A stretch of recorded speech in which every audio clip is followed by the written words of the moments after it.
오늘도 사랑하는 주의 백성들을 정한 시간에 모이게 하시고 하나님의 진리의 말씀, 교리를 배울 수 있는 은혜를 주시니 감사를 드립니다. 하나님, 소망 없는 인생들에게 예수 그리스도를 허락해 주시고 저희들을 언약으로 묶어 주셔서 저희가 언약 백성으로서 주의 율법을 지키며 살 수 있는 복을 주시니 감사를 드립니다.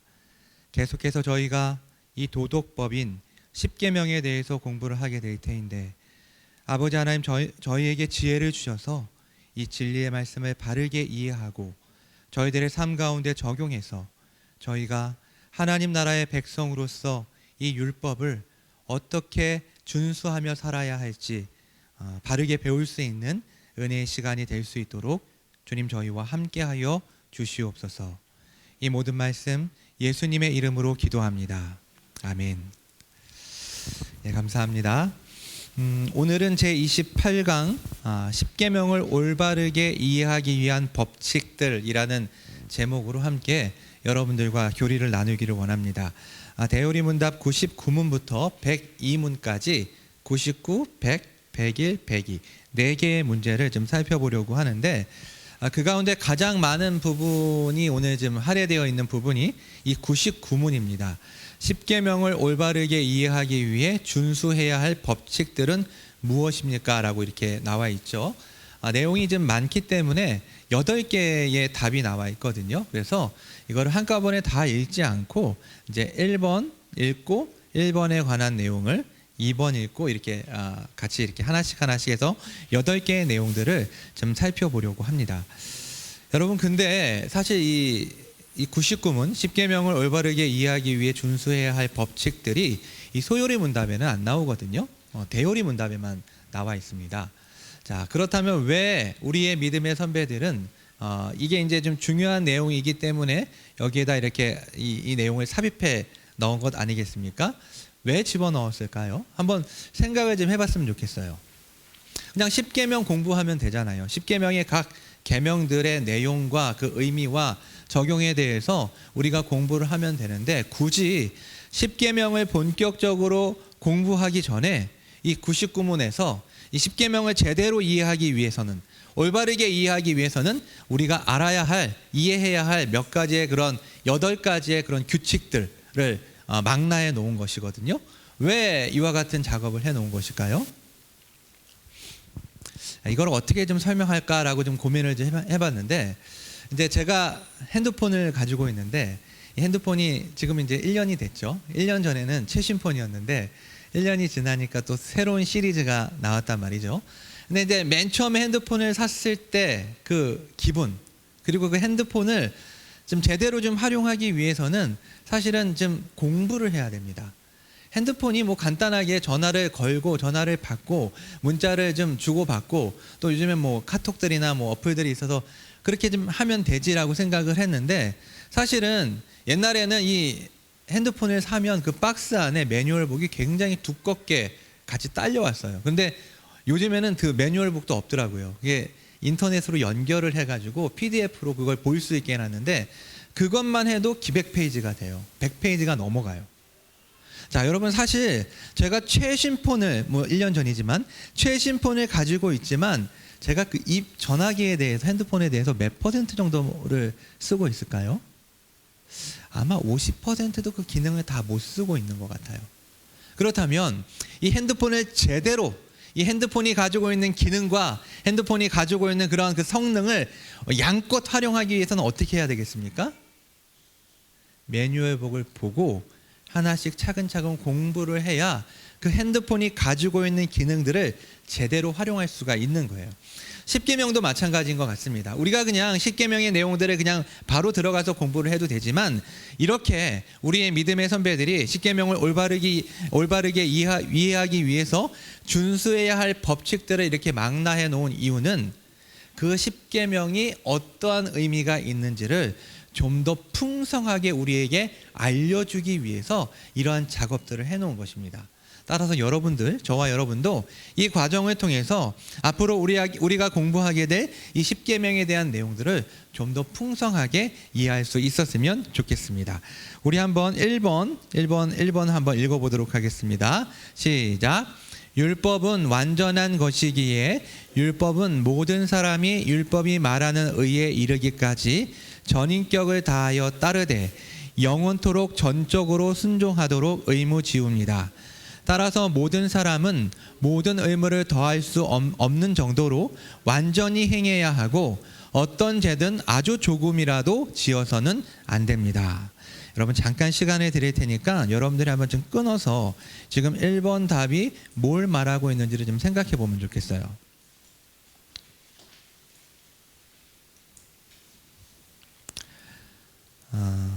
1번 답이 궁극적으로 말하고 있는 것은 율법은 완전하다라는 것입니다. 시편 19편 7절을 보면 여호와의 율법은 완전하여라고 말씀하고 있는데요. 자, 율법이 완전하기 때문에 모든 사람, 믿는 사람뿐만 아니라 사실은 모든 인간이 이 전체를 완벽하게 지켜야 한다라는 것이 바로 이 내용입니다. 우리 말씀 한번 찾아보겠습니다. 야고보서 2장 10절 말씀이에요.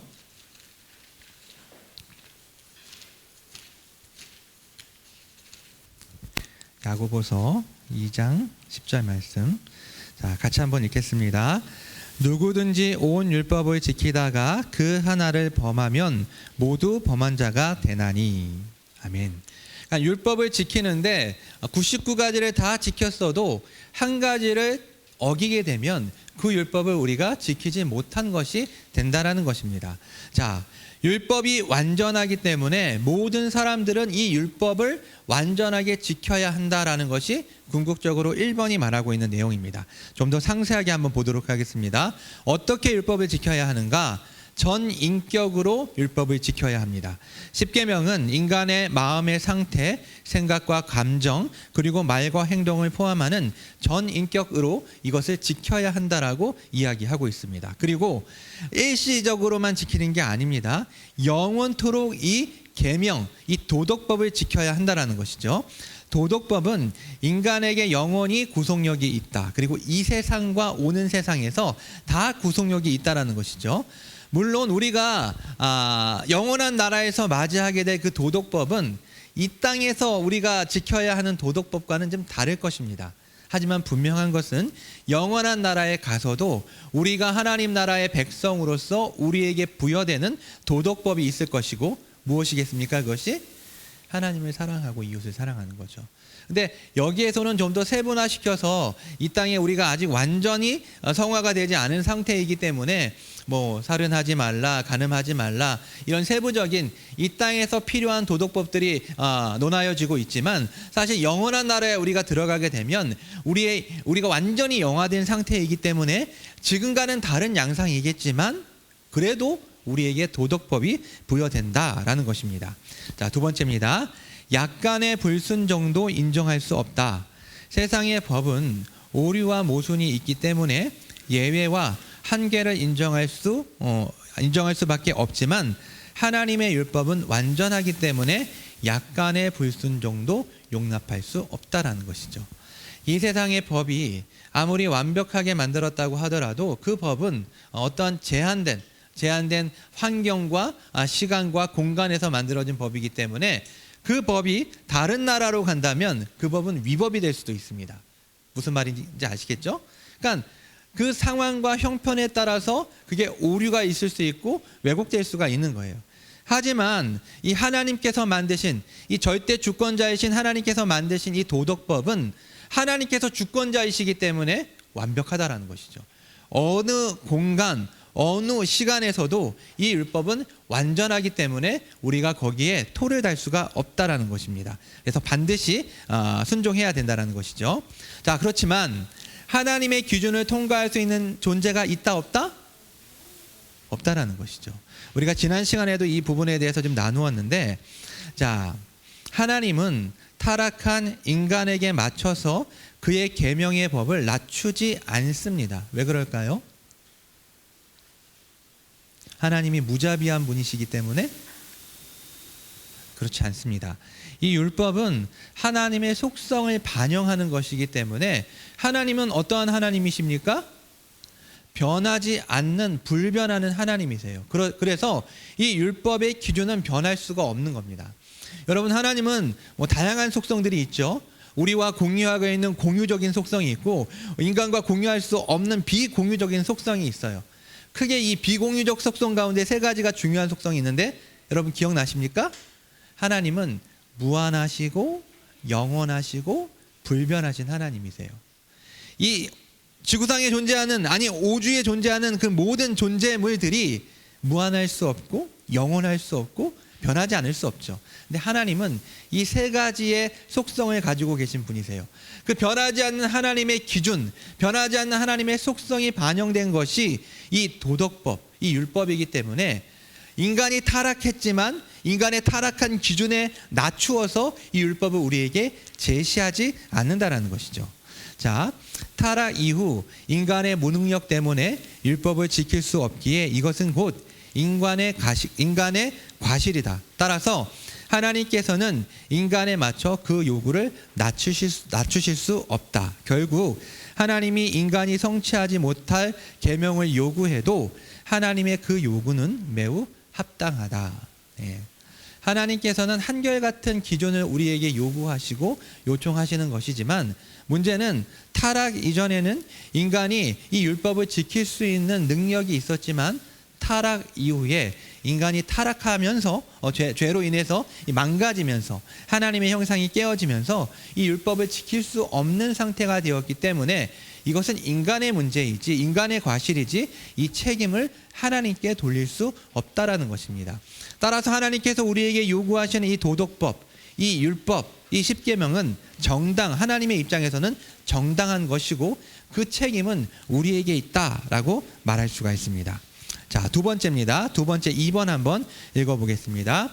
율법은 영적인 것이기에 율법은 말과 행위와 몸짓뿐만이 아니라 이해와 의지와 정서 그리고 영혼의 다른 모든 기능에 영향을 미칩니다. 예.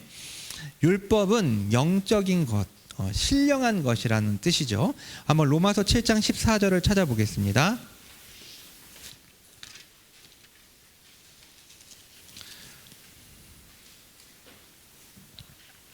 자, 한 목소리로 읽어보겠습니다. 우리가 율법은 신령한 줄 알거니와 나는 육신에 속하여 죄 아래에 팔렸도다. 율법은 신령한 줄 알거니와 라고 말씀하고 있죠. 여기서 이 영적 또는 신령이라는 이 말은 이 현대주의자들, 이 자유주의자들이 말하는 것처럼 종교적 또는 헌신적이라는 의미가 아닙니다. 성경 속에서 언제나 이 신령이라는 말, 영적이라는 말은 하나님의 성령과 관계된 말이다라고 우리가 전제를 이렇게 이해를 하시고 들어가면 될 것 같습니다. 자, 이 신령한 율법, 성령을 통해 우리에게 주어진 이 율법은 우리의 영혼과 행동에 영향을 미친다라는 것이죠. 따라서 행동뿐만이 아니라 마음으로도 하나님의 율법에 순종해야 합니다. 신명기 6장 5절에 이렇게 이야기하고 있죠. 마음을 다하고 뜻을 다하고 힘을 다하여 내 하나님 여호와의 를 사랑하라고 이야기를 하고 있어요. 자, 율법을 지켜야 된다는 거예요. 사랑하라는 것이 곧 율법을 지키는 것이죠. 자, 예수님께서 바리새인들을 책망하신 이유가 뭘까요? 바리새인들이 율법을 안 지켜서? 그들은 율법을 잘 지켰습니까? 안 지켰습니까? 잘 지켰죠. 문자적으로는 잘 지켰는데 마음으로는 이 율법을 안 지켰죠. 문자적으로는 그 율법에 순종을 잘했지만 영적으로는 그 율법에 순종하지 못했기 때문에 예수님께서 그 율법의 본의를 저버린 그 바리새인들을 향해서 맹렬하게 비난을 하신 것입니다. 자, 외적인 측면, 말과 행동과 태도에서 율법에 순종을 해도 이 내적인 측면, 이해와 의지와 감정에서 부족함이 있다면, 온전히 지키지 못한다면 그것은 율법을 어기는 것입니다. 그래서 거짓 복음을 따르는 것 뭡니까? 이것은 이해적인 부분에서, 이성적인 부분에서 율법을 어기는 것이죠. 자, 잘못된 것을 선택하는 것 무엇입니까? 의지적인 부분에서 율법을 어기는 것입니다. 누군가를 미워하는 것, 감정적인 부분에서 율법을 어기는 것입니다. 자, 그렇다면 이번에 마지막 부분을 보면 이렇게 나와 있죠. 그리고 영혼의 다른 모든 능력에 영향을 미친다라는 것이죠. 뭐가? 영적인 율법. 율법은 영적인 것이기에, 신령한 것이기에, 그러니까 우리의 행동과 마음뿐만 아니라 이해와 의지, 그리고 영혼의 다른 모든 능력에 영향을 미치는데, 여기서 말하고 있는 영혼의 다른 모든 능력이란 기억이나 아름다운 음악과 그림과 시와 문학 등 이러한 것들을 만들어낼 수 있는 예술적인 감각을 의미한다는 것이죠. 그래서 이 모든 인간이 가지고 있는 재능은 하나님의 율법의 지배를 받는다라는 의미로 생각을 할 수가 있습니다. 자, 3번을 한번 읽어보겠습니다. 시작. 여러 면에서 하나이거나 똑같은 것이 몇몇 계명에서 요구되거나 금지됐습니다. 자, 여러 가지 면에서 동일한 것이 여러 계명에서 요구되거나 금지된다. 자, 성경은 탐심은 우상숭배라고 말하고 있죠. 골로새서 3장 5절을 보면 그러므로 땅에 있는 지체를 죽이라. 곧 음란과 부정과 사욕과 악한 정욕과 탐심이니 탐심은 우상숭배니라 라고 말씀하고 있어요. 자, 성경은 분명하게 탐심이 우상숭배라고 말하고 있는데, 탐심은 10계명과 1계명을 동시에 어기는 거예요. 10계명이 뭐죠? 내 이웃의 것을 탐내지 말라는 거잖아요. 그렇죠? 탐심을 갖고 있다라는 것은, 그리고 탐심은 우상숭배이기 때문에 1계명은 뭡니까? 너는 나 외에는 다른 것을 내게 두지 말라라는 것이죠. 그러니까 이 탐심을 가지고 있다라는 것은 10계명과 1계명을 동시에 어기는 것이다 라고 말할 수 있는 것이죠. 자, 두 번째입니다. 엿새 동안은 힘써 내 일을 하라라는 이 계명은 안식일과 관계된 4계명의 일부분입니다. 그러나 도둑질하지 말라는 제8계명에서도 일할 것을 명령하고 있으며, 일하지 않는 자는 이웃의 것을 도둑질하는 것과 같다라고 말합니다. 여러분, 무슨 말입니까? 지금 이 엿새 동안 힘써 내 일을 하라라는 이 계명, 이 4계명과 관련된 이 계명은 8계명과도 연결이 된다라는 것이죠. 예. 자, 세 번째입니다. 살인죄에 관해 거짓 증거하는 것은 무죄한 사람의 목숨을 죽이는 것과 같은 죄를 범하는 것이다. 이것은 6계명과 9계명을 어기는 것이다. 여러분, 6계명이 뭡니까? 살인하지 말라죠. 예. 9계명이 뭡니까? 이웃에 대하여 거짓 증거하지 말라는 거죠. 그러니까 살인죄에 관해 거짓 증거하는 것은 실제로 그 사람이 물리적으로 누구를 죽이지 않았어도 그 죽음에, 그 살인에 동참한 것이기 때문에 6계명과 또 거짓말을 한 거잖아요. 거짓 증언을 한 거잖아요. 9계명에 같이 이게 위반이 된다라는 것이죠. 예. 자, 왜 이런 일들이 일어날까요? 이것은 바로 이런 방법으로 여러 계명이 함께 겹치는 것은 인간 삶의 모든 관계가 서로 얽혀 있는 삶의 복잡성 때문이다라고 설명을 하고 있어요. 여러분, 이게 결코 10계명이 모순되기 때문에 이런 현상이 나타나는 것이 아닙니다. 10계명에서 모순이 있어서 이런 일이 일어나는 것이 아니고, 만약에 이러한 어떤 좀 난해한 것들이 생긴다면 여기에서 모순은 그것을 해석하는 사람에 있을 뿐이지, 하나님께서 우리에게 주신 10계명은 온전하고 우리가 연구를 해서 바르게 이해하고 해석하는 과정이 필요합니다. 그렇기 때문에 이러한 과정들을 통해서 어떻게 이 부분을 해석해야 할지 우리 믿음의 선배들이 이런 내용들, 매뉴얼을 우리에게 제공해주고 있는 것입니다. 우리 4번 한번 읽어보도록 하겠습니다. 의무가 명령된 곳에서는 그 의무와 반대되는 죄가 금해졌고, 죄가 금해진 곳에서는 그 죄와 반대되는 의무가 명령되었습니다. 그렇게 약속이 주어진 곳에서는 그 약속과 반대되는 경고가 포함되어 있으며, 경고가 주어진 곳에서는 그 경고와 반대되는 약속이 포함되어 있습니다. 자, 한 계명 안에 포함된 의무의 명령과 금지의 명령을 동시에 순종해야 된다라는 것이죠.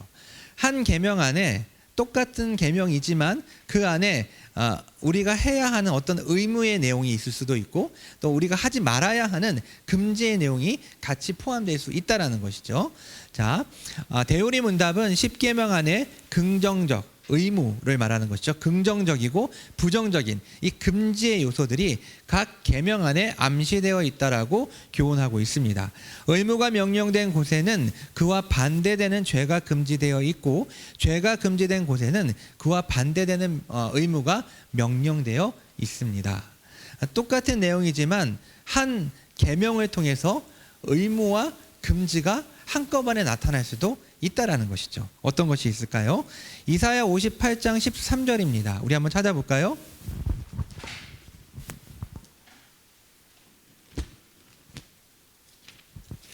(58장)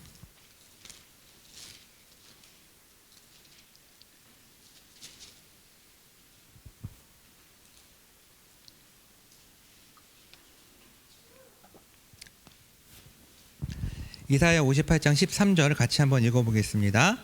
만일 안식일에 내 발을 금하여 내 성일에 오락을 행하지 아니하고 안식일을 일컬어 즐거운 날이라 여호와의 성일을 존귀한 날이라 하여 이를 존귀하게 여기고 내 길로 행하지 아니하며 내 오락을 구하지 아니하며 사사로운 말을 하지 아니하면. 아멘. 이사야 선지자는 안식일의 의무를 명하면서 오락을 행하지 말라고 말합니다.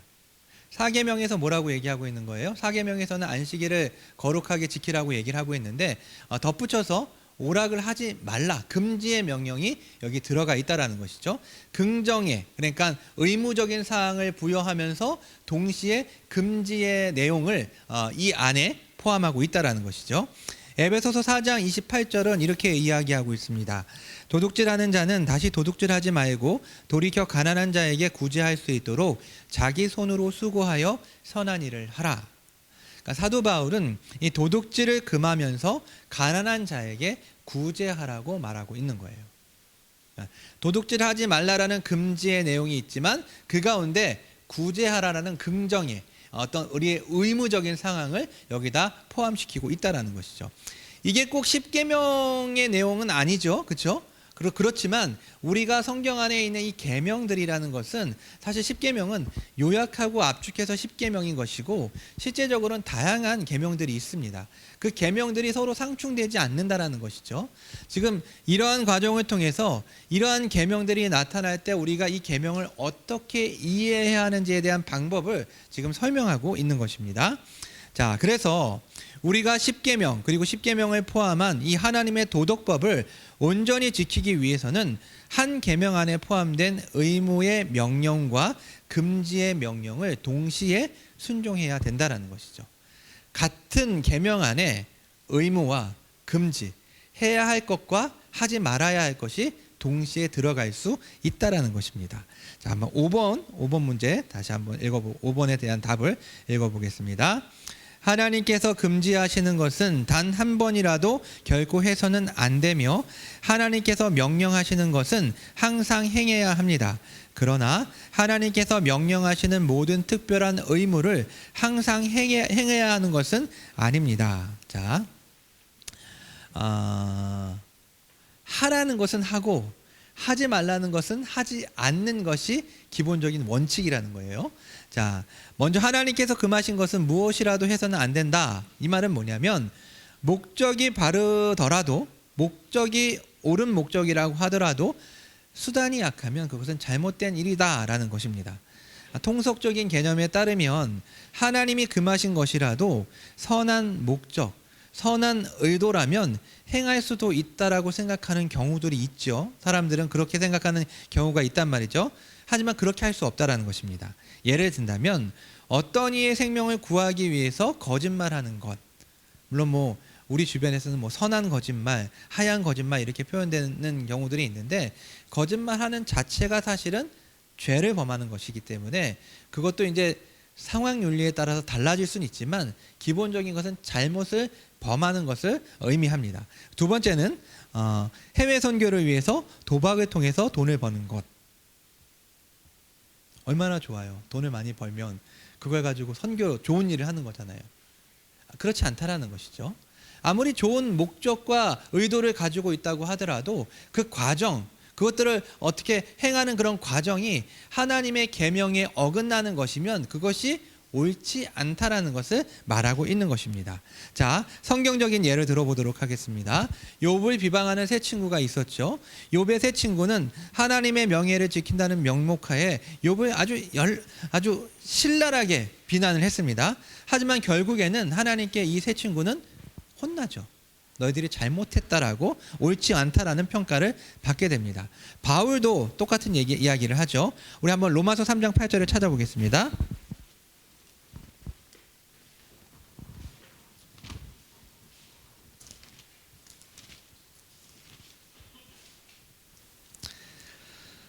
로마서 3장 8절 같이 한번 읽어보겠습니다. 또는 그러면 선을 이루기 위하여 악을 행하자 하지 않겠느냐. 어떤 이들이 이렇게 비방하여 우리가 이런 말을 한다고 하니 그들은 정죄받는 것이 마땅하니라. 무슨 말입니까? 바울도 선을 이루기 위해서 악을 행하자고 하는 자들은 정죄를 받아야 한다라고 분명하게 말하고 있는 것입니다. 그러니까 아무리 의도가 좋다고 하더라도 하나님께서 계명을 통해서 하라는 것은 해야 하고 하지 말라는 것은 하지 말아야 된다라는 거예요. 이게 어떠한 내가 선한 의도를 갖고 있다고 해서 그 계명을 어기면 이 하나님의 도덕법을 어기게 되는 실수를 범할 수밖에 없다라는 것이죠. 예외적인 상황이 있습니다.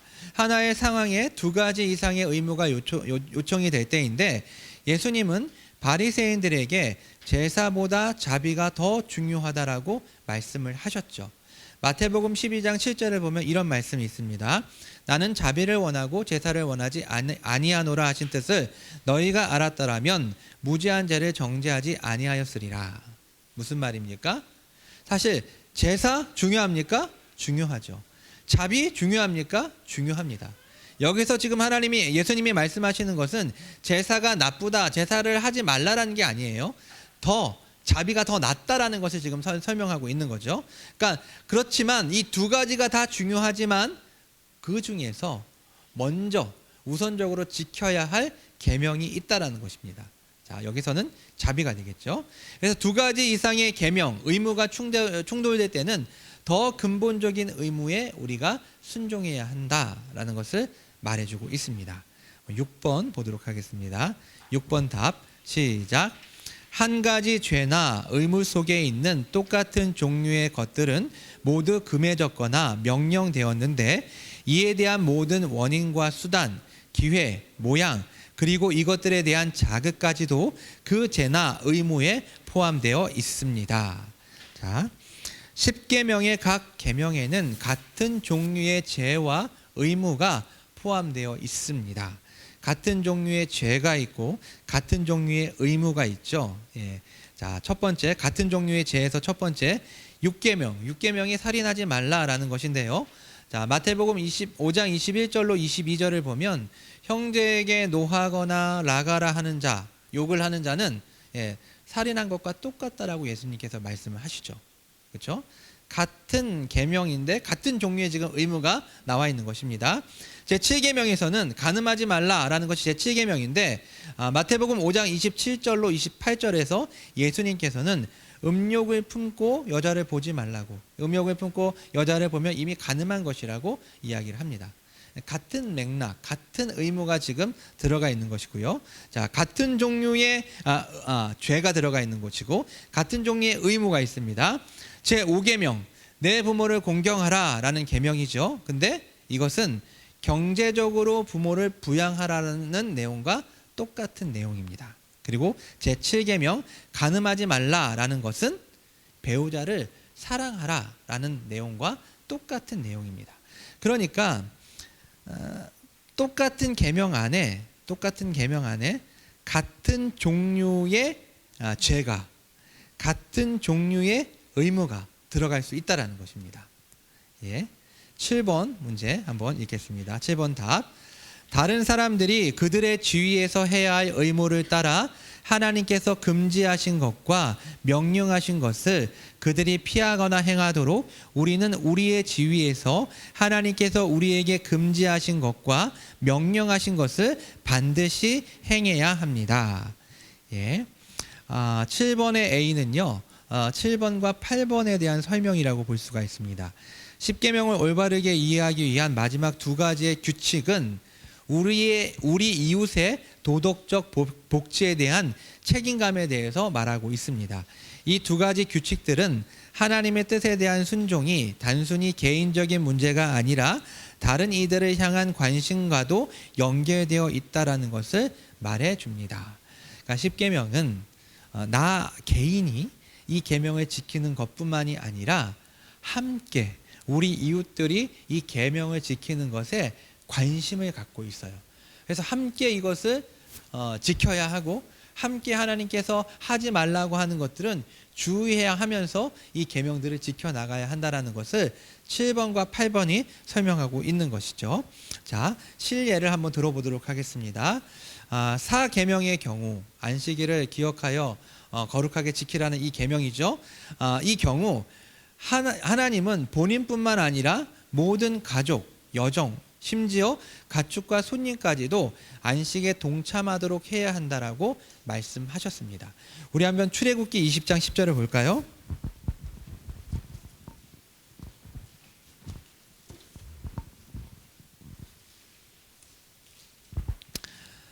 출애굽기 20장 8절은 사계명이죠. 안식일을 기억하여 거룩하게 지키라라고 말하고 있는데 거기에 대한 이제 세부 사항들이 쭉 나오는데 그 중에 10절을 보면 같이 한번 읽어보겠습니다. 일곱째 날은 내 하나님 여호와의 안식일인즉 너나 내 아들이나 내 딸이나 내 남종이나 내 여종이나 내 가축이나 내 문 안에 머무는 객이라도 아무 일도 하지 말라. 무슨 말입니까? 내가 사계명을 지키려면 우리 권속들, 이 권속이라는 것은 집안에 있는 모든 사람들입니다. 혈통적인 사람뿐만이 아니라 종들까지, 심지어는 손님까지도 그 법을 지킬 수 있도록 내가 도움을 주어야 한다라는 의미를 말하는 것입니다. 세부적인 사항이 1, 2, 3이 나와 있는데요. 상업에 종사하는 신자가 있다면 본인만 주일 성수를 하는 것이 아니라 직원도 함께 쉬게 해야 한다는 것입니다. 설령 그 사람이 믿지 않는 불신자라 할지라도 그 사람이 율법을 어기게 하지 않도록 만들어줘야 한다는 것이죠. 배려해야 된다는 것이죠. 자, 어떤 책이나 잡지가 읽어서는 안 되는 것, 나쁜 내용을 담고 있거나 인간의 영혼을 손상시키는 어떤 내용을 담고 있는 책이라고 한다면 이것을 다른 사람에게 읽도록 주거나 판매해서는 안 된다는 것입니다. 자, 세 번째는 이제 그 결론적인 부분인데 하나님께서는 모든 인간에게 절대적인 도덕적 완전을 요구하십니다. 불신자들에게까지 사실 이렇게 요구하신다라는 겁니다. 따라서 신자는 자신이 결코 하지 않을 어떤 일을 자신을 위해 신자가 아닌 다른 사람을 고용해서 할 수 있다고 말하는 것은 매우 사악한 행동이라고 말하고 있는 것이죠. 예. 그러니까 이제 이 도덕법은 신자들뿐만이 아니라 사실은 모든 인류에게 적용되는 하나님의 법칙, 하나님의 법이기 때문에 사실은 내가 이 법을 지키기 위해서 애쓴다면 설령 내가 나의 권한, 여기서 지금 지위를 말하고 있는 것은 내가 어떤 영향력을 행사할 수 있는 어떤 상황 속에서 이것을 해야 한다라는 의무를 말하고 있는 것이거든요. 그런데 내가 그 영향력을 끼칠 수 있는 상황 속에서 나만 그걸 지키기 위해서 다른 사람들을 그걸 못 지키게 한다거나 설령 이 사람은 일요일날 나와서 일을 함으로써 일당을 2배 더 받는 것을 더 좋아해요 라고 할지라도 내가 나의 신앙의 양심상 이 사람이 일요일날 쉴 수 있도록 주일날 쉴 수 있도록 배려하는 것이 신자의 마땅한 행동이다 라는 것을 설명하고 있는 것입니다. 자, 8번입니다. 우리 8번 한번 읽어보겠습니다. 다른 사람들에게 명령된 것에는 우리의 지위와 사명에 따라 그들을 도와야 하며 그들에게 금해진 것에는 그들과 함께 참여하지 않도록 조심해야 합니다. 예. 다른 사람들의 의무에 우리는 어떻게 그것을 도울 수 있을까? 다른 사람들이 겪어야 하는 어려움과 유혹을 이해하고 그들을 향해 동정적인 마음을 가짐으로 도울 수 있습니다. 과도한 비판적인 자세를 피하고 다른 사람을 책망해야 할 때도 자신의 의를 주장하는 자세가 아니라 그리스도인의 사랑의 자세로 해야 합니다. 왜 그들에게 금해진 것에는 그들과 함께 참여하지 않도록 조심해야 할까요? 그들에게 금한 일에 우리가 동참하는 것은 그들의 잘못된 행실을 조장하는 것이고, 심지어 그 일들이 우리에게 금한 것이 아니라 할지라도 그들의 범죄에 동참하는 결과를 초래하기 때문이다. 이건 이따가 제가 그 적용 부분에서 한번 상세하게 나누도록 하겠습니다. 자, 결국 신자의 삶은 혼자 앞서가는 삶이 아닙니다. 하나님은 믿음이 강한 자가 약한 자의 약점을 담당하고 함께 가기를 원하세요. 우리 한번 로마서 15장 1절을 찾아볼까요?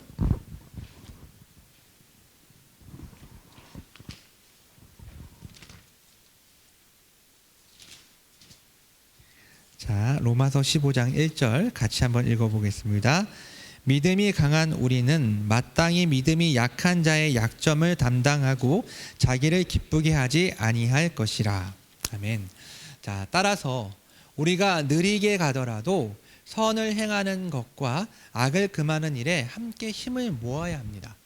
여러분, 나 혼자만 거룩하게, 나 혼자만 이 계명을 지킨다라는 그런 마음으로 우리가 계명을 대하는 것이 아니라 나와 너, 나와 우리, 나와 이 공동체가 함께 이 율법을 지킬 수 있도록 애쓰고 힘써야 하고, 또 우리가 금지하는 것, 하나님께서 우리에게 하지 말라고 요청하신, 명령하신 그런 부분에서는 함께 우리가 주의하면서 그 죄를 범하지 않도록 서로 챙겨주고 도와줘야 한다는 것이 신자에게 부여된 의무, 책임이라고 말할 수 있는 것입니다. 자, 백문입니다. 자, 십계명에서 우리가 특별히 고려해야 할 것은 무엇입니까? 우리 답을 한번 읽어보겠습니다. 우리가 고려해야 할 것은 십계명의 머릿말과 계명들, 그 자체의 내용, 그리고 그 계명들을 더 잘 지키게 하기 위해 몇 개의 계명이 더해진 이유들입니다. 예. 이제 본격적으로 이제 십계명의 내용들이 들어가는 겁니다. 그래서 이제 101문부터 이제 머리말이 나오고 각 계명들을 하나씩 다루게 됩니다. 자, 십계명의 머릿말은 무엇입니까? 같이 읽어보겠습니다. 십계명의 머리말은 나는 너를 애굽 땅 종되었던 집에서 인도하여 낸 내 하나님 여호와니라입니다. 이 말씀에서 하나님께서는 자신을 영원하시고 불변하시며 전능하신 여호와 하나님으로 자신의 주권을 나타내십니다. 하나님께서는 스스로 계신 분이시고 자신의 모든 말씀과 일하심을 통해 자신의 존재를 나타내십니다.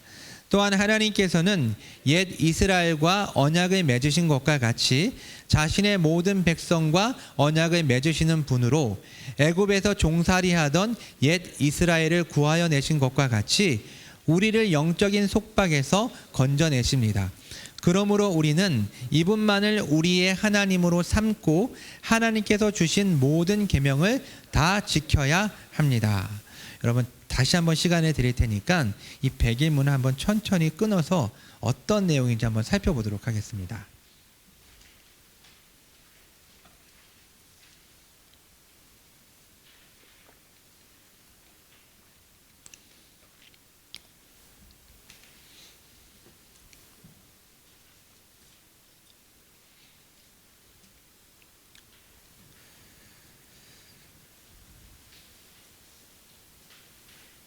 자, 십계명의 서문이 굉장히 중요한데 많은 분들이 이 십계명을 암송할 때 이 부분을 생략하고 암송하시는 분들이 굉장히 많다라는 것이죠. 왜 중요한가? 십계명의 서문, 이 십계명의 머릿말은 십계명에 있어서 없어서는 안 될 본질이며 이어지는 계명들의 기초를 구성하기 때문에 중요합니다. 서문은, 이 머릿말은 왜 우리가 계명에 순종해야 하는지에 대한 이유를 말해주고 있는데 두 가지 이유가 있죠. 첫 번째는 하나님이 절대 주권을 가지고 계신 하나님이라는 사실, 두 번째는 하나님의 구속 역사, 하나님께서 우리를 구원하신 구속주 하나님이라는 사실 때문입니다. 우리가 십계명을 지킬 때, 십계명을 떠올릴 때 항상 이 두 가지의 개념을 항상 머릿속에 염두를 해 두어야 한다는 것이죠. 하나님께서 우리를 만드신 절대 주권을 가지고 계신, 우리에게 그것을 명령하시기에 합당하신 하나님이라는 것. 그래서 하나님의 하나님 되심이 이 십계명 가운데 나타나는 거예요. 여러분, 만약에 제가 저의 자녀가 아닌 친구에게, 일애에게 어떤 거를 막 요구하고 너 공부해, 이거는 월권이죠. 예, 제가 제 주권을 발휘할 수 있는 친구들은 저기 두 명 있는데, 이 친구들에게는 제가 주권자죠. 왜냐하면 하나님께서 저에게 권위를 주셨죠. 근데 하나님은 제가 아버지로서 저희 자녀에게 주권을 행사할 수 있는 것처럼, 하나님은 온 우주를 만드신 분이시기 때문에 그것에 대해서 명령하실 수 있는 주권을 가지신 분이세요. 그런 의미를 생각하라는 것이고, 두 번째는, 또 하나는 뭡니까? 하나님이 우리를 구원하신 구속주 하나님이라는 것을, 여러분, 구했기 때문에, 우리 속량했다고 하잖아요. 값을 치러주신 분이시기 때문에, 우리를 구원해 주신 분이시기 때문에 그걸 시킬 수 있는, 그걸 요구할 수 있는, 명령할 수 있는 그런 권리를 갖고 계신 분이다. 이 개념을 생각하면서 우리가 십계명을 봐야 한다는 것이죠. 자, 십계명의 서문은 왜 이스라엘을 애굽 땅에서 구원해 내신 하나님을 언급하고 있을까요? 왜 먼저 이 부분을 언급하면서 계명으로 들어가고 있는가? 자, 이스라엘 백성들이 애굽에 종되었던 곳에서 구원받기 전까지는 하나님의 계명을 지킬 수 없기 때문입니다. 여러분, 구원이 먼저입니까? 순종이 먼저입니까? 순종을 해야 구원을 받는 건가요? 구원을 받았기 때문에 순종할 수 있는 건가요? 우리가 구원받았기 때문에 순종할 수 있는 거죠. 우리가 십계명을 대할 때 우리가 그것에 순종했기 때문에 구원을 받는 게 아닙니다. 우리가 구원받은 존재가 되었기 때문에, 이스라엘 백성들이 애굽에서 하나님으로부터 구원받은 존재가 되었기 때문에 신의 산 앞에 이르렀고, 하나님과 언약을 맺음으로써 하나님이 율법을 주셨고 그 율법을 지킬 수 있게 된 거예요. 그렇기 때문에 가장 먼저 이 십계명의 머릿말은 이스라엘이 애굽 땅에서 구원받았다라는 것을, 그리고 그것을 하나님이 하셨다라는 것을 먼저 언급하면서 시작하고 있다라는 것이죠. 자, 절대 주권에 대해서 한번 보도록 하겠습니다. 여호와 하나님, 하나님은 십계명 서문에서 머릿말에서 자신을 여호와라고 소개하셨습니다. 출애굽기 20장 2절에 나와 있죠. 나는 너를 애굽 땅 종되었던 집에서 인도하여 낸 내 하나님 여호와니라 라고 말씀하고 있습니다. 이사야 44장 6절에 따르면 여호와라는 이름에는 하나님이 처음이요 마지막이며 하나님 외에 다른 신이 없다는 의미가 담겨져 있습니다. 제가 한번 읽어드리겠습니다. 이사야 44장 6절입니다. 이스라엘 왕인 여호와, 이스라엘의 구원자인 만군의 여호와가 이같이 말하노라. 나는 처음이요 나는 마지막이라. 나 외에 다른 신이 없느니라. 여호와라는 이름 안에 처음이요 마지막, 그리고 다른 신이 없다라는 의미가 담겨져 있다라는 것이죠. 또 우리가 잘 알고 있는 출애굽기 3장 14절을 보면 스스로 존재하시는 분, 스스로 계신 분이라는 것을 말하고 있습니다. 자, 존재하는 모든 것은 발생의 원인이 있지만 하나님은 온 우주의 창조주로서 주권자이다. 스스로 존재하시는 분, 원인자라고도 하죠. 원인이 없는 최초의 원인자, 부동의 원인자라고도 설명을 하는데, 하나님은 그러한 존재라는 것이죠. 자, 그리고 자증하시는 하나님, 스스로 증명하시는 것이죠. 하나님께서 자신을 증명하시고 자신을 나타내시는 방법은 두 가지입니다. 첫 번째는 말씀. 하나님은 말씀으로 자신을 나타내십니다. 그리고 일하심. 하나님의 사역을 통해서 자신을 나타내십니다. 하나님은 모든 피조물과 피조물의 모든 행동을 보존하시고 통치하심으로써, 즉 하나님께서 섭리하심으로써 자신의 존재를 나타내고 계시는 것이죠. 예. 자, 정리해 볼게요. 우리가 십계명의 머리말을 통해서, 십계명의 서문을 통해서 먼저 기억해야 할 것이 첫 번째 뭐다? 주권자이신 하나님. 하나님이 주권자이시라는 것, 하나님이 스스로 존재하시는 분이시라는 것, 하나님이 처음이요 마지막이요 유일한 하나님이시라는 것, 이 내용들이 우리의 머릿속에 남아야 한다는 것이죠. 두 번째입니다. 하나님의 구속 역사인데, 자, 아브라함과 언약을 맺으신 하나님은 아브라함과 그리고 그의 자손들과 언약을 맺으셨습니다. 창세기 17장 7절을 보면 내가 내 언약을 너와 너 및 내 대대 후손 사이에 세워서 영원한 언약을 삼고 너와 내 후손의 하나님이 되리라. 그러니까 너와 너의 후손의 하나님이 될 것이라고 약속을 하신 것이죠. 자, 그런데 유대인들은 혈통적으로 아브라함의 후손만이 이 언약이 유효하다라고 주장을 합니다. 그러니까 자신들만 하나님의 백성이다, 선민의식을 갖고 있는 것이죠. 자, 하지만 예수님을 믿는 믿음을 소유하고 있는 신자는 혈통과는 관계없이 하나님의 자손입니다. 왜 그럴까요? 갈라디아서 3장 16절이 그 증거입니다. 사실 아브라함의 진정한 후손은 예수 그리스도밖에는 없는 것이죠.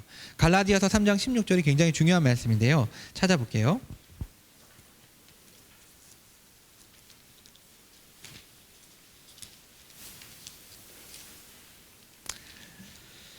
자, 신약성경 305페이지에 있습니다. 한번 읽겠습니다. 이 약속들은 아브라함과 그 자손에게 말씀하신 것인데 여럿을 가리켜 그 자손들이라 하지 아니하시고 오직 한 사람을 가리켜 내 자손이라 하셨으니 곧 그리스도라. 무슨 말입니까?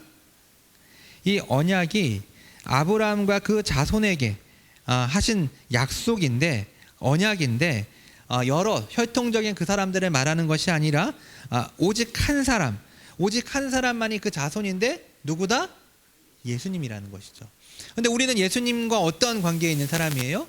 예수님을 믿음으로써 예수님과 연합된 존재가 된 것이죠. 그렇기 때문에 우리는 혈통적인 아브라함의 자손이 아니더라도 우리는 믿음으로 아브라함의 자손이 되어서 이제 그 언약에, 내가 너희의 하나님이 될 것이다라는 그 언약에 우리가 유효하게 되었다라는 거예요. 우리는 하나님을 하나님이라 부를 수 있고 하나님을 예배할 수 있는 존재가 된 것입니다. 왜? 이 언약이 하나님과 아브라함 그리고 나에게 이것이 맺어진 것이기 때문에. 어떻게? 예수님을 통해서. 개념이 이해가 안 되면 큰일 나는데 되게 중요한 개념인데, 예. 그러니까 혈통적인 이스라엘 백성들이 그 언약에 적용되는 것이 아니라 실제로 그 언약에 적용되는 사람들은 아브라함과 아브라함의 후손인데, 이 후손은 복수의 어떤 사람들을 말하는 것이 아니라 유일한 후손이신 예수 그리스도를 의미하는 것이고, 우리는 예수 그리스도를 믿음으로 예수님과 연합되었기 때문에 그 언약 안에 들어가게 된 거예요. 그래서 하나님이 우리의 하나님, 나의 하나님이 된 거죠. 이해가 되십니까? 예. 십계명은 감사의 도구입니다. 십계명은 구원의 수단이 아니라 감사의 도구입니다. 십계명의 서문이 이 사실을 말해주고 있습니다. 하나님은 이스라엘을 애굽의 종살이에서 건져내신 후에 십계명을 주셨습니다. 즉 이스라엘이 십계명을 잘 지켜서 구원을 받은 것이 아니라 구원을 받았기 때문에 십계명을 지켜야 했습니다. 신자도 마찬가지죠. 이스라엘이 애굽의 종살이에서 건짐을 받았듯이 우리는 죄와 사망에서 건짐을 받았습니다. 따라서 우리는 감사를 표하기 위해 하나님의 계명에 순종해야 합니다. 계명에 순종하는 삶을 통해서 하나님의 은혜에 보답해야 합니다. 여러분, 보답할 수 있을까요? 절대로 못하죠. 하지만 할 수 있습니다. 계속 해 나가는 것이 우리에게 부여된 의무예요. 하나님께서 하신 그 은혜와 사랑에 우리가 아무리 그거를 노력하고 갚는다고 할지라도 갚을 수 없죠. 무한한 사랑이고 무한한 은혜이기 때문에. 하지만 그 무한한 은혜와 사랑을 받은 사람은 반응하여서 흉내를 내고 따라하면서 그 은혜를, 그 영광을 하나님께 올려드리는 삶을 살아야 한다는 것이죠. 자, 하나님의 하나님 되심을 인정하고 모든 계명을 지켜야 한다. 이스라엘은 구별된 삶을 살아야 했습니다. 하나님께서 이스라엘을 세상에서 불러내어서 자신의 백성으로 삼으셨고, 그래서 이스라엘은 세상과 구별된 존재가 되어야 했습니다. 어떻게? 십계명에 순종하는 삶을 통해서 세상과 다르게 사는 사람이 되어야 했습니다. 거룩한 삶을 살아야 했다라는 것이죠.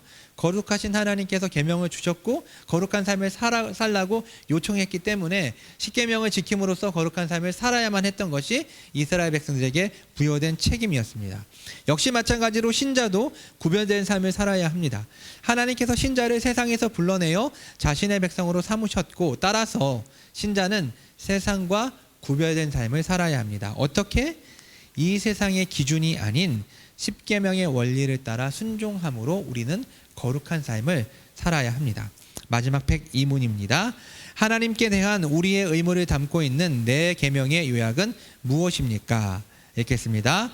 하나님께 대한 우리의 의무를 담고 있는 네 계명의 요약은 마음을 다하고 목숨을 다하고 힘을 다하고 뜻을 다하여 주 우리 하나님을 사랑하라는 것입니다. 자, 우리가 잘 알고 있는 십계명의 구조는요. 10개의 계명이 첫 번째 4계명은 하나님을 사랑하라는 주제이죠. 그리고 나머지 6계명은 이웃 사랑으로 구성이 되어 있습니다. 자, 그렇다면 이 첫 번째 4계명이 하나님을 사랑하라고 요청을 하는데 어떻게 하나님을 사랑해야 합니까? 신명기 6장 5절과 누가복음 10장 27절에 말씀하고 있는 것처럼 마음과 목숨과 힘과 뜻을 다해서 하나님을 사랑해야 한다라는 것이죠. 이것은 어떻게 사랑하는 것입니까? 우리가 누군가를 사랑해라라고 한다면은 사실은 인간관계 속에서의 사랑을 생각하기가 쉬워요. 내가 누군가를 사랑하는, 내가 내 아내를 사랑하는 것 정도로, 또는 내가 내 친구를 사랑하는 것 정도로, 내가 인류애를 가지고 인간들을 사랑하는 것 정도로 생각하기가 쉽지만 그런 사랑을 말하는 것이 아닙니다. 이것은 하나님과 우리와의 관계 속에서의 사랑을 의미하는 것이고, 그 사랑은 어떻게? 우리의 삶의 모든 순간, 내가 태어나면서부터 죽는 그 순간까지 우리는 하나님을 사랑해야 한다는 것이죠. 또 우리가 가지고 있는 모든 것, 내가 가지고 있는 모든 물질이며 시간이며 내 모든 에너지를 동원해서 하나님을 사랑하라는 것이죠. 우리가 할 수 있는 최선을 다해서 하나님을 영화롭게 하고 그분께 순종하는 것이 하나님을 사랑하는 것이다 라고 설명할 수가 있습니다. 자, 적용으로 들어가도록 하겠습니다. 완전한 율법 안에서 완전하신 하나님을 보라. 여러분은 이 율법을 생각할 때 어떠한 느낌이 드십니까? 이 율법은 완전하신 하나님의 속성과 완전하신 하나님의 존재가 반영되어진 그 속에 녹아 들어간 것이 율법이에요. 따라서 우리는 이 율법을 대할 때 무엇을 가장 먼저 발견할 수 있냐면 하나님의 영광을 볼 수가 있는 것이죠. 하나님이 우리와 다른 존재라는 것, 하나님이 우리와 다른 초월적인 존재라는 것, 하나님이 창조주이시고 우리의 찬양과 경배를 받으시기에 합당하신 하나님이라는 것을 우리는 이 십계명을 통해서 볼 수가 있습니다. 하나님의 사랑과 하나님의 공의와 하나님의 하나님 되심을 이 십계명을 통해서 보면서, 와, 하나님이 이렇게 높은 분이시구나, 우리와 범접할 수 없는 그분이 우리에게 이러한 사랑과 은혜를 베풀기 위해서 십계명을 우리에게 주셨구나 라는 것을 우리가 발견하게 됩니다. 두 번째, 율법은 신령한 것이기에 우리의 몸과 영혼에 영향을 미친다. 자, 율법을 대할 때 율법주의와 방종에 주의하자. 예. 율법을 지켜야 하죠. 율법을 지켜야 하는데 사실은 시간이 지나면 신자가 믿는 그 다음 날부터 율법주의자가 된다고 하잖아요. 우리는 우리의 기본적인 본성 자체가 이 하나님께서 우리에게 베푸신 그 복음의 은혜를 쉽게 저버리고 나의 힘으로 뭔가를 하려고 하는 그런 율법주의적인 타성에서 살아가고 있어요. 그래서 시간이 지나면서 이 복음의 영향력 아래 우리가 있지 않으면 내 힘으로 율법을 지킴으로써 하나님께 인정을 받을 수 있고 구원을 이룰 수 있다라는 착각 속에서 율법을 대하고, 근데 지킬 수 있습니까? 못 지키죠. 그러니까 부담스럽고 부자연스럽고 괴로워하면서 율법을 지키면서 끝나는 경우들이 많다라는 것이죠. 이러한 율법주의로 빠질 수 있거나, 또 하나는 어떠한 걸로 빠질 수 있습니까? 구원파처럼 이제 율법은 나에게 쓸모가 없어, 나는 은혜로 구원을 받았기 때문에, 예수님께서 다 이루셨기 때문에 나는 율법을 지킬 필요가 없어 라는 방종으로 빠질 수 있다라는 것이죠. 때문에 우리는 날마다 이 복음의 은혜와 복음의 영향력 아래에서 내가 하나님 앞에서 어떠한 존재인지, 또 하나님이 어떠한 분이신지를 깨달아야만 우리가 이 율법주의에 빠지지 않게 되고 우리가 방종에 빠지지 않게 되는 것입니다. 그리고 덧붙여서 그 가운데서 예수 그리스도의 깊은 사랑과 은혜를 경험하게 되는 것이죠. 세 번째로, 목적과 수단이 하나님 앞에 올바라야 한다. 아무리 선한 의도, 목적이라도 하나님께서 금하신 것은 하지 말아야 한다.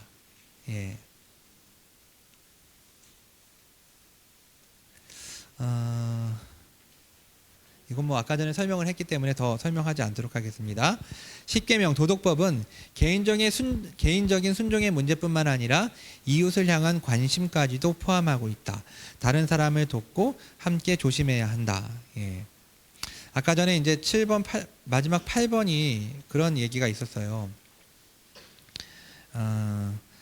그들에게 금해진 것에는 그들과 함께 참여하지 않도록 조심해야 한다라고 설명을 했죠. 그리고 이제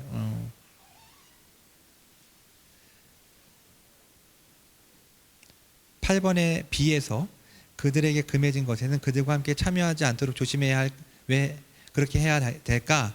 그들에게 금한 일에 우리가 동참하는 것은 그들의 잘못된 행식을 조장하는 것이고, 심지어 그 일들이 우리에게 금한 것이 아니라 할지라도 그들의 범죄에 동참하는 결과를 초래하기 때문이다. 제가 이걸 준비하면서 옛날 생각이 좀 나가지고 예전에 이제 고등학교 때 농구공이 너무 갖고 싶었는데, 이제 친구들이 이제 농구공을 이렇게 수업 시작 전에 교탁에다 놓고서 막 팔더라고요. 근데 그 스타 농구공 되게 비싼 거, 막 2만 원, 그 당시에 2만 원 굉장히 비싼 거였는데 3,000원에 5,000원인가 3,000원에 그걸 팔았어요. 당장에 샀죠. 그래서 되게 뿌듯해했는데 알고 봤더니 그게 작물이었어요. 강남으로 애들이 원정 가가지고 그거를 훔쳐갖고 그러니까 뺏어갖고 온 거죠. 그 작물들을 판 거예요. 그 이후로 막 시계도 막 그렇게 하고 했는데, 너무 양심의 가책을 받아가지고 내가 이거를 다시 돌려줘야 되나 했는데 그 유혹을 참지 못하고 농구공을 갖고 열심히 놀았는데 그들의 죄에 동참할 수 있다라는 것이죠. 이런 식으로. 아까 우리가 하나님께서 금하신 것은 믿지 않는 사람이라 할지라도 우리가 거기에 같이 동참해서는 안 된다라는 것을 말하고 있습니다. 자, 십계명의 서문에서 반드시 기억해야 할 것은 창조주 하나님과 구속주 하나님입니다. 여러분, 십계명을 하나의 구슬, 각 계명들을 구슬이라고 생각을 한다면 구슬이 서말이라도 깨어야 보배죠. 사실은 각 계명 자체가 다 의미가 있고 중요한 계명들입니다. 반드시 우리가 지켜야 되는 계명인데, 사실은 우리가 이 서문에 나와 있는 이 창조주 하나님과 구속주 하나님에 대한, 주권자 하나님과 우리의 구속주 하나님에 대한 이것을 놓쳐버리게 되면은 윤리로 흐를 수도 있다라는 거예요. 인간적인 윤리. 살인하지 말라는 것, 간음하지 말라는 그런 계명들은 기독교 외에서도 말하고 있잖아요. 하지만 우리가 이 십계명의 서문에서 이 말씀을 주신 분이, 이 계명을 주신 분이 누구신지에 대한 정확하게 빡 어떤 기준점을 찍음으로써 그 계명을 바라볼 때 이것을 주신 분이 하나님, 나에게 요구하시고 명령하신 분이 하나님이라는 것을 정확하게 알 수 있다는 것이죠. 그래서 십계명의 서문을 놓치게 되면은 우리가 어떠한 그 윤리 자체에만 빠질 수가 있는데, 사실은 그 계명을 주신 그 하나님을 보고 하나님과의 관계 속에서 우리가 계명을 대해야만 그것이 온전히 우리에게 유익한 것이 될 수 있습니다. 따라서 우리가 십계명을 대할 때 반드시 기억해야 할 것은 이 십계명의 서문, 그리고 그 십계명의 서문에서 이야기하고 있는 창조주 하나님, 구속주 하나님에 대한 이해 속에서 각 계명을 살펴보아야 합니다. 자, 오늘 나가는 건 이렇게 하도록 하겠고요. 같이 좀 기도했으면 좋겠습니다.